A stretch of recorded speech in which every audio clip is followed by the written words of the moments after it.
bugün beni düşünürsen ya yok,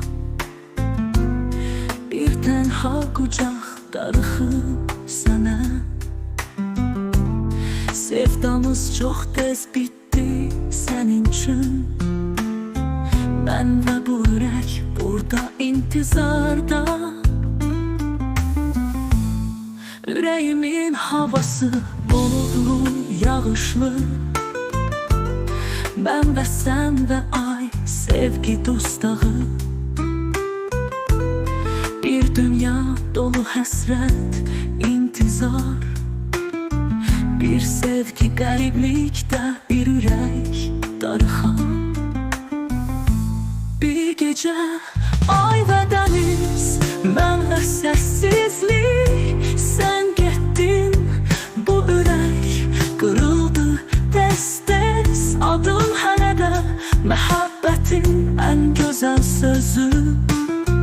Gör ürəyim sensiz necə viran oldu. Bir his qalıb səndən içimdə, bir qərib his, sonsuz bitmez.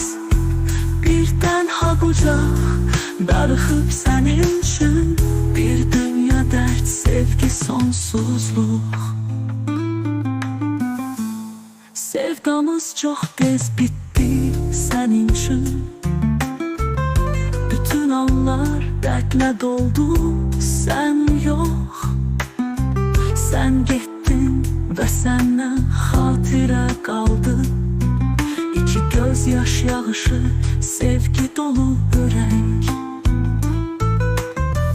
Gözlerim dolup yağışla, yüreğim senleydi. Sen gittin, kırıldı yüreğim tez tez. Sen benim tamam dastanımsan. Bir fəsil ürəyindən səndə qalan. Yadımda mənim ürəyim hələ döyünür. Baxışların mənə dolu idi sevgi və intizar. Bir yer boş qalıb sənin üçün bu ürəkdə. Bir yer qalıb bu tənha sənsiz ürəkdə. Sen bugün beni düşünürsen ya yok, bir tenha kucak darıxıb sənə. Sevdamız tez bitti sənin üçün. Ben ve bu ürək burada intizar. Bir his qalıb səndən içimdə, bir qərib his, sonsuz bitmez.